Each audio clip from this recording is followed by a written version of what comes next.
En línea con la entrevista. Regresamos, son las 8 de la mañana con 5 minutos. Hoy se encuentra con nosotros y agradecemos mucho su presencia la senadora Alejandra Lagüera Reynoso. Senadora, ¿cómo estás? Buenos días, como siempre, un gusto saludarte y platicar contigo. ¿Qué tal, Toño? Rita, buenos días. Igualmente, un gusto poder conversar con ustedes.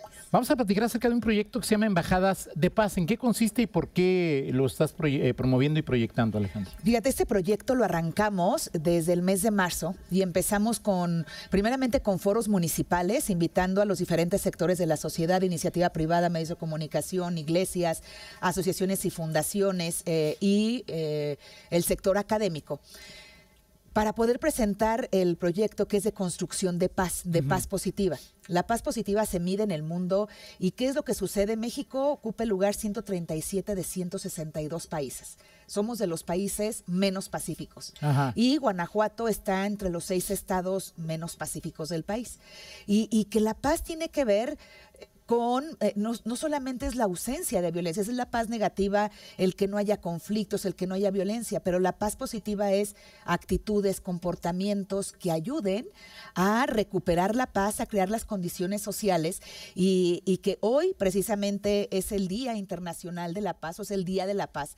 Y el llamado que hace el tema para este año Naciones Unidas es el llamado a la acción, es decir, un llamado a que todos hagamos acciones por la paz, porque esto va mucho más allá de policías, de patrullas, porque la violencia o la paz se pierde cuando se genera la violencia, y la violencia se genera cuando no se resuelven los conflictos. Y no se resuelven los conflictos cuando simplemente no hay diálogo. Que vivimos en una sociedad, lo he dicho, violenta y violentada. Ajá. Una sociedad que es vulnerable y que a la vez lo vemos en los comportamientos en la calle, en los adolescentes, en los niños, en los adultos que se pelean en la calle, ya sea porque en un alto no arrancó de manera inmediata. Vivimos en una sociedad intolerante, pero también que es el reflejo de esta descomposición del tejido social y es el reflejo de la ausencia de comunicación desde la familia. ¿Tiene remedio a través de la paz positiva? Sí, claro. De hecho, justo se pueden mover los indicadores, pero lo primero que tenemos que hacer es ser conscientes que sí se puede, es decir, que la paz regrese a la conversación. ¿Y por qué lo digo? Nos reunimos con familiares, amigos, y de lo primero que empezamos a conversar es, oye, ¿y supiste lo que le pasó a fulanito? ¿Y viste lo que sucedió en tal lado? Y empezamos a platicar de las noticias, de lo que sucede, de la violencia, de las cosas negativas.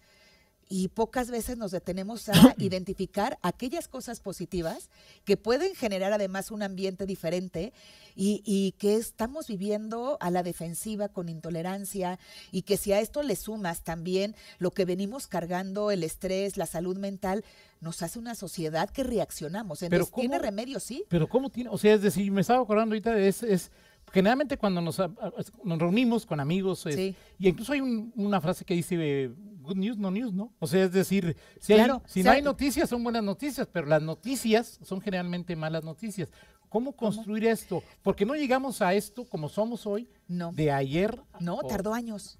Tardó años. Incluso quien mide la paz positiva te dice, oye, el corto plazo, para ver los cambios de comportamientos, primero es importante, la paz se construye de lo personal a lo colectivo. Okay. No de lo colectivo a lo personal, es decir, vamos a hacer un evento de 10,000 personas para construir la paz. No, a lo mejor qué bueno que se saluden, pero no se construye la paz, sino hay que reconocer los comportamientos, las actitudes, porque eso, si cambiamos actitudes y comportamientos, vas cambiando entonces también el comportamiento de tu entorno, y la paz positiva se mide con 8 pilares. Okay. Uno de los pilares es buenas relaciones con los vecinos, altos niveles de capital humano, un entorno empresarial sólido, que son estos pilares, yo los veo desde la construcción de la misma sociedad. Esto no depende de terceros. Quien mide la paz dice, oye, el corto plazo para poder ver cambios de comportamientos es de 1 a 5 años. Ajá. El mediano plazo es de 5 a 10 años y el largo plazo es de 10 a 20 años. Es una nueva generación. Y con estos 8 pilares yo nada más mencioné 3 porque hay un gobierno que funcione, distribución equitativa de los recursos. Aceptar los derechos de los demás, que eso es fundamental. Y estos 8 pilares se van midiendo cada año en el índice de paz global. Y el índice de paz paz en México. Entonces, ¿qué queremos? ¿Cómo se mide, senadora? ¿Cómo se mide? Lo hace el Instituto para la Economía y la Paz. Se mide a través de los indicadores tanto de resultados oficiales de las estadísticas de la Secretaría de Seguridad, pero también se puede medir en otros estudios que son de comportamientos, que son el creador de este concepto de la paz positiva es un sociólogo noruego, Johan Galtung. Y está bien interesante porque es el comportamiento y él lo que hace a través del comportamiento de las personas ver las reacciones de los demás. Y que yo estoy convencida que uno luego inconscientemente, en lugar de generar la conciliación, en lugar de generar la confianza, la paz, lo que estás generando es la confrontación. Claro. Y esto nos está haciendo mucho daño como sociedad. Y en este proyecto de Embajadas por la Paz, ¿en qué consiste y cómo estás involucrando o tratando de involucrar a los guanajuatenses? Involucramos, mexicanos? Mira, lo primero fue focalizarnos y cómo surge. El año pasado, en el mes de julio, yo levanté una encuesta en vivienda en Guanajuato, muy seria, donde pregunté de muchos temas del Estado. Y uno de los temas es, oye, ¿cuál es el principal problema del Estado? Y pues adivínale cuál respondieron. Inseguridad. Pero luego la pregunta siguiente, oye, ¿de quién es responsabilidad el incremento en las balaceras, de la inseguridad? Y hay un 20%, bueno, era el 20.5 o algo así, pero era prácticamente el 20% del gobierno federal, el 20% del gobierno del estado, el 15.4% de los alcaldes, pero hay un 20%, casi un 20% dividido en dos respuestas. En una de ellas decían la falta de valores familiares y de la sociedad en general. Entonces, oye, un 20% de los guanajuatenses está asumiendo parte de la responsabilidad y no le estamos atendiendo, ¿no? Esa corresponsabilidad. Y luego digo que los políticos nos dirigimos a quien echa culpas. Pero hay que atender a esta sociedad guanajuatense que de cierta manera se siente corresponsable y entonces diseñamos las embajadas. Nos llevó meses en estudiar en cómo poder revertir y cómo trabajar desde la sociedad. Entonces, si uno de los problemas, o más bien las soluciones que nos dicen es la falta de valores familiares, esos se forman en la familia. Claro. Eso no se legisla, la paz no se legisla ni se decreta. Se tiene que construir y si los valores familiares se dan en la familia, ¿dónde están los padres de familia durante un día? Durante una jornada, pues están trabajando. Entonces, ¿por qué convocamos a la iniciativa privada? Porque les pedimos que la jornada laboral incluya 1 hora de construcción de paz.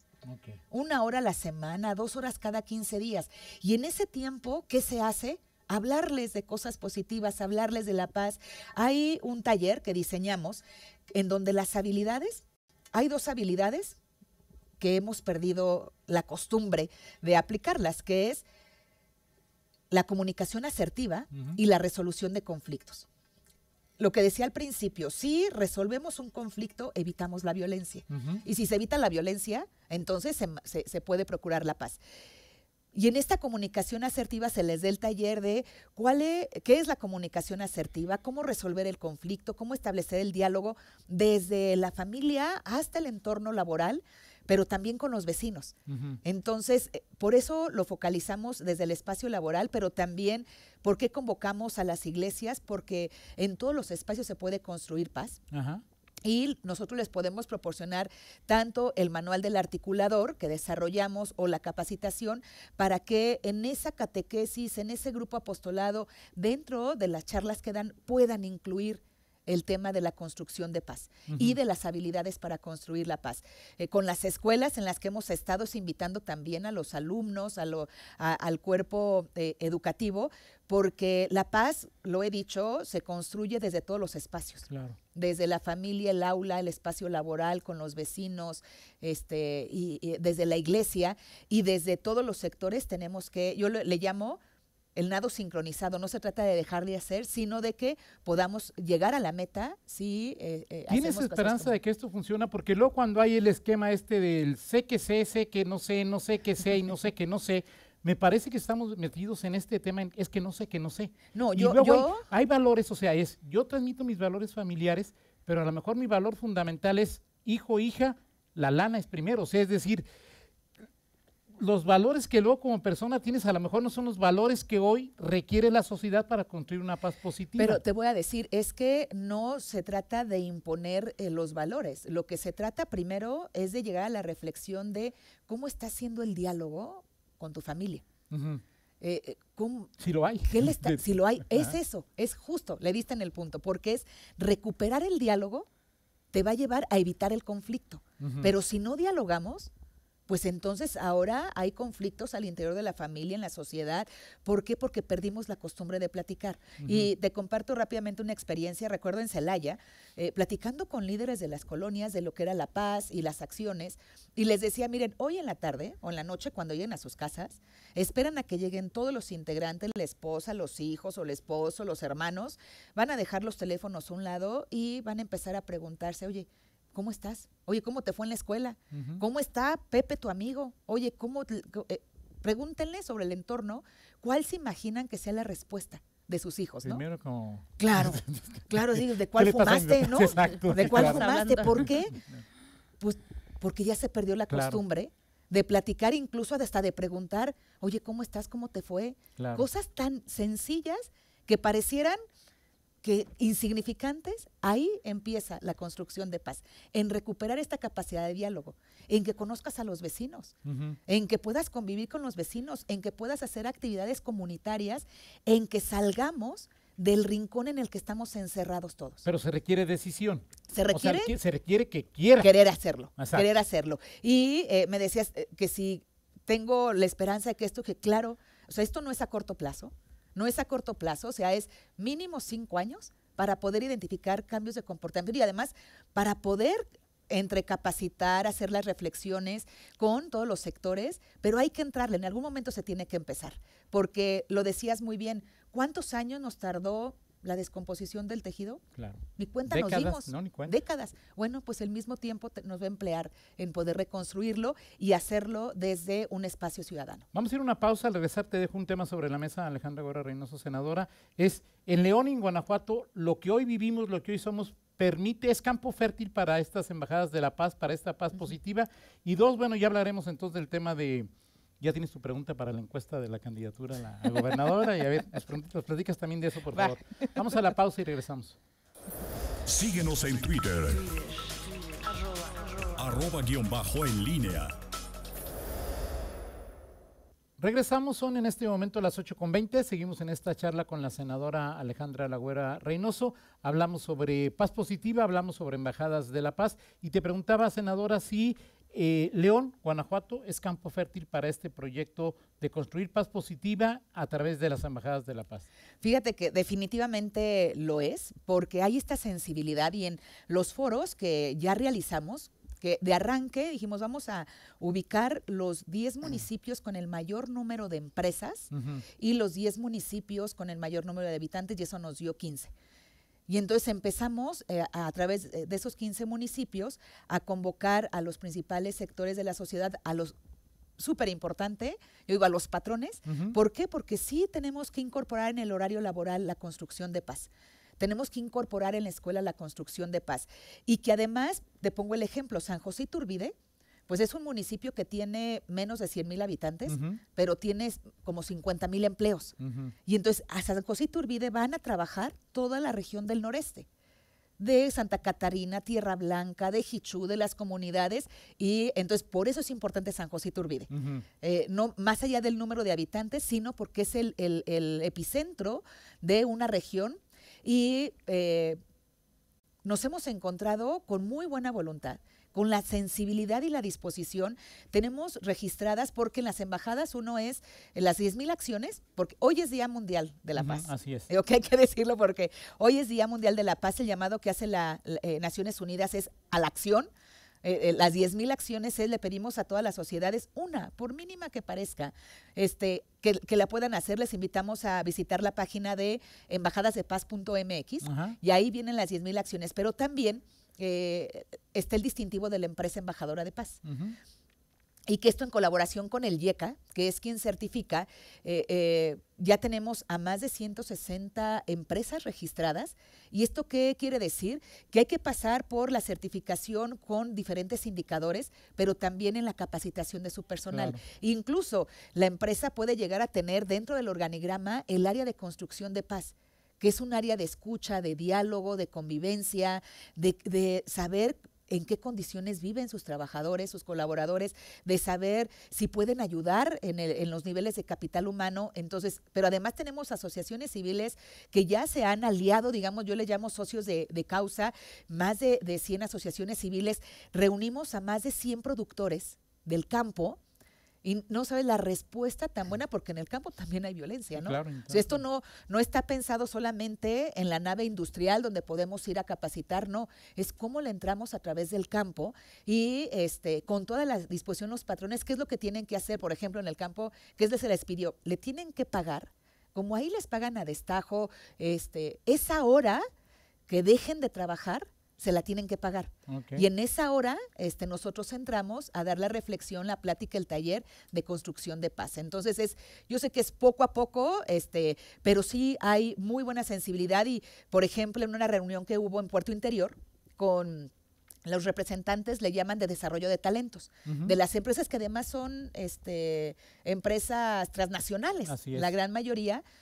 Bueno, debo decir que los japoneses la cacharon así, ¿no? O sea, de inmediato de qué se trataba, cómo incorporarlo, y entonces estamos en ese proceso porque hubo mucho más respuesta, y lo cual es muy bueno, de lo que nosotros hubiéramos esperado, superó nuestras expectativas, y también la colaboración de 19 universidades, en donde los jóvenes a través de su servicio profesional están colaborando, son los articuladores y están colaborando en acompañar a las empresas para lograr el distintivo de embajadora de paz o bien dando los talleres de construcción de paz. Perfecto. En el tema político, ¿cómo han avanzado las charlas con Marco Adame? ¿Ya llegaron al acuerdo? Entiendo, pregunto, de que será a través de una encuesta. Cada una de las 3 hasta hoy aspirantes presentará una encuestadora y diseñará una pregunta, senadora. Mira, la verdad es que va muy bien la mesa. Lo importante, mira, justo para evitar un conflicto hay que dialogar, ¿no? Entonces, la mesa de que se le llama mesa política, que es una mesa de diálogo, en donde de entrada creo que ha sido muy positivo a través del delegado, no solamente dialogar con nosotras 3, ¿no?, sino dialogar con los diferentes sectores de la sociedad, diferentes actores del partido, escuchar. Esta es la construcción de las decisiones, el tratar de escuchar las diferentes opiniones. Entonces, digamos que lo que nos comentó en la reunión pasada o antepasada es casi que creo que lo que hay consenso, por lo que he escuchado, es que no están las condiciones como para un proceso interno, porque eso tendría que ser en enero, hay que decirlo, claro, de acuerdo a los tiempos de la ley electoral. Entonces, vamos construyendo. Entonces, si ya, digamos, no hay las condiciones para este método, existe la otra alternativa, ¿no?, que es la designación, que así se le llama, pero hay que construir la decisión de la designación. Y en eso está el diálogo en la ruta. De repente yo sí vi declaraciones de que se iban a hacer 3 encuestas. A ver, un estudio puede ser no una encuesta, ¿no? Claro. Entonces, ahí se comentaron que había diferentes métodos que se podían emplear, desde un focus group, desde un estudio. ¿Cuál es el ánimo, cuál es el humor de los guanajuatenses? Es decir, ¿queremos atender lo que piensan los guanajuatenses o queremos que los guanajuatenses atiendan lo que nosotros pensamos? Okay. Creo que es a la inversa. Entonces, primero, este estudio de humor social o de ver qué esperan del PAN, qué esperan de la candidata, qué esperan, cuál es el perfil del gobernante. Es decir, hay que primero pues conocer qué quieren los guanajuatenses. Y eso es lo que se está en estos momentos trabajando, estudiando, y que yo espero que en la siguiente reunión, que seguramente será la próxima semana, entonces avanzar, porque cuando se hablaba, uno de los métodos es la encuesta, es uno. Y yo lo comentaba, la encuesta es un método claro. Lo importante es que preguntas. Por supuesto. Y yo hasta les compartí el tema de Chihuahua porque me tocó verlo. Yo era miembro del Comité Ejecutivo Nacional, era la primer permanente en el 2016, si mal no recuerdo, 2016-2017. Y les ponía el ejemplo de Javier Corral, ¿no? A Javier Corral, si tú hacías una encuesta al interior del partido, perdía. O sea, no tenía simpatías al interior del partido o no las suficientes. Y también si tú levantabas una encuesta con la población abierta, perdía. Pero ¿cuál fue la pregunta clave? Oye, ¿quién es capaz de ganarle, de contender o quién es combativo para una contienda frente a Duarte, el entonces gobernador, ¿no? Pues Javier Corral. Entonces, ahora sí que dependiendo de qué preguntes, y aquí no se trata, y yo lo dije, la popularidad no siempre es sinónimo de votación o de aceptación. O sea, creo que hay que, si se va a hacer, y así lo digo, si se hará una encuesta, lo importante es en cómo se desarrolla la batería de las preguntas que atienda a lo que los guanajuatenses quieren, ¿no? Entonces, en eso estamos todavía. Pero en ese contexto, ¿tú vas a mandar una pregunta o vas a hacer una propuesta no, o vas a proponer una empresa que te va a hacer una... No, es que ni siquiera eso nos han pedido, ni sea, es decir, tenemos que llegar a la siguiente reunión para decir, a ver, así está Guanajuato. Porque otra de las preguntas que yo he hecho, los cuestionamientos y las reflexiones que tenemos que hacer y que decidir, y lo digo entre todos y lo digo con la sociedad también, no es una decisión solo del partido, el tema de la alianza en el Estado. O sea, tienes que tomar esa decisión sí o sí. ¿Estás a favor o en contra?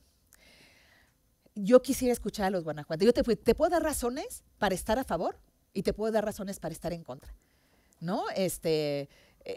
Y te puedo decir también que la encuesta que yo levanté el año pasado, digo, es formal en vivienda seria, no es telefónica ni computarizada, más de la mitad de los guanajuatenses estaban en contra. Sin embargo, o sea, yo te puedo decir, mira, aquí está la encuesta que dice que no quieren efecto Xóchitl. Entonces, yo no me sentiría hoy así con la certeza de decir que lo que yo pregunté el año pasado hoy está vigente. Por eso creo que tenemos que escuchar a la sociedad para ver qué esperan y si ¿No está ya por una alianza si ya hay 3 muy claras aspirantes a la candidatura? No, porque si recordarás cuál fue el mensaje en enero. Y además, mira, el tema del frente se fue trabajando desde el año pasado. En diciembre sesionó el Consejo Nacional, en enero, justo pero fue una se mujer anuncia. Xochitl la que le dio, porque antes en enero decías tú, pues ni con frente, ni con... No, pero déjame, te digo justo el proceso, es el poder de la sociedad civil. Porque en enero hay un anuncio, si tú recordarás, se da en la Ciudad de México, donde nos convocaron ahí a varios liderazgos. ¿Y cuál fue el mensaje del PAN? Y estaba PAN, PRI, PRD. Las candidaturas para el 2023. Primero, hay alianza en el Estado de México, en Coahuila, en lo federal y cuando menos, y así fue, en la Ciudad de México, federal y Ciudad de México para el 24. Y para el 23, Coahuila y Estado de México, en donde siglará el PRI, ¿no? Llevará las candidaturas del 23 y el 24 siglará Acción Nacional, cuando menos, así fue, digo, es el tema federal y cuando menos la Ciudad de México, sabiendo que hay 9 entidades con elección de la gubernatura. Y entonces, ahí era claro que ya había alianza. Y está claro para la Ciudad de México y la federal. Y luego, que claro que cómo va a ser el método, y si recordarás, iban a pedir no sé cuántos firmas, que era, y la sociedad civil fue quien empezó a través de los colectivos, de la sociedad civil organizada, a decirle a los partidos, oigan, ¿qué onda? ¿Y dónde está la sociedad en su diálogo? Porque sí, estaba un tanto ausente la sociedad. Y creo que esa presión, esa presión de la sociedad hace replantear a los partidos políticos el método, y entonces nos vuelven a convocar al Consejo Nacional para decir, oigan, el acuerdo que abordamos en diciembre y que se aprobó para el método va a tener que cambiar. ¿Por qué? Porque tenemos que modificar el método. Entonces, fíjate, todos los pasos, todo lo que llevó, pero fue la sociedad civil quien nos obliga a los partidos. ¿Y entonces no van atrasados para esto si ese pudiera ser el método? No, yo he dicho que no puede ser el método. O sea, no puedes copiarlo del frente. Primero, porque te digo que la decisión de la alianza la tomamos desde diciembre. Así es. O sea, hace 9 meses. Acá estamos a 15, si de ti dependiera, ¿qué escogías? Si de ti dependiera, ya para irnos ahí que ya tengo... Si de mí dependiera, creo que podría considerar la alianza. Y te voy a decir por qué. Total. En la gobernatura, municipios y distritos locales. Yo creo que puede ser una alianza parcial. Ok. Puede ser una alianza, porque ya tenemos la federal, esa ya está. Sí, claro. O sea, esa sí o sí, ¿no? Y justo uno de mis argumentos, oye, vas en lo federal, en lo local hubo una alianza que aunque fue federal, pero con impacto en lo local también. En el 2021, dice, sabiéndolo hacer de manera estratégica, por eso una alianza parcial puede funcionar muy bien a cumplir el objetivo. ¿Vas por la gobernatura y ya no por la senaduría o tienes las dos puertas abiertas, Alejandra? Voy por la gobernatura y esperando que se pueda construir esta ruta de las decisiones. No es una decisión. Okay. Se tienen que tomar muchas decisiones para el 2024. Que por eso está también la alcaldesa con la posibilidad abierta de una reelección por la alcaldía, es decir, legalmente. Es decir, que mientras se encuesta... No son excluyentes, no son excluyentes una cosa de la otra. Ni la gobernatura con senaduría, ni la gobernatura con alcaldía. No es excluyente. Perfecto. Pues muchas gracias, Alejandra. Gracias a ustedes. Gracias. Son las 8:33, una pausa, regresamos. Síguenos en Twitter. @_en línea.